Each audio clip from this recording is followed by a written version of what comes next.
mid-May, Delhi and several parts of North India have been experiencing an intense heat wave.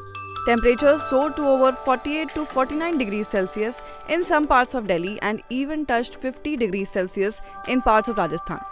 Tragically, deaths due to heat stroke and related ailments have been reported in various northern areas. But just how much heat can the human body endure?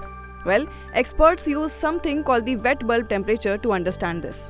It means the lowest temperature reached by evaporating water into the air at constant pressure. This helps gauge humidity levels and how much water can evaporate, affecting comfort and weather patterns.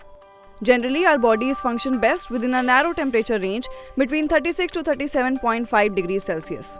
When temperatures climb to 40 degrees Celsius, even with low humidity, it becomes dangerous. Humidity exacerbates heat, making it harder for our bodies to cope. More water in the air means sweat evaporates less efficiently. Medical experts warn that as heat stress increases, so do risks to our health. Symptoms like confusion, nausea, dizziness, and fainting can occur as the body struggles to shed excess heat. Exposure to temperatures of 48 to 50 degrees Celsius or higher can lead to severe health complications, even death. Beyond 40 degrees Celsius, discomfort sets in. Headaches, vomiting, and dehydration become common. Our bodies can acclimate to heat to a certain extent, but prolonged exposure can lead to irreversible damage.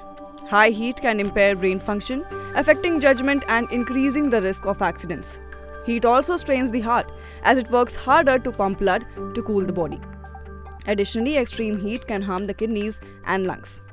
The highest recorded temperature where a human survived was 56.7 degrees Celsius in California's Furnace Creek Ranch. Other places like Phalodi in Rajasthan and Churu have also recorded extreme temperatures. Sadly, heat waves have claimed lives across India, with numerous deaths reported due to heat stroke. Since March 1, there have been 16,344 suspected heat stroke cases, with 486 cases reported on May 22 alone. However, as temperatures continue to rise, it's crucial to stay informed, stay cool, and stay safe.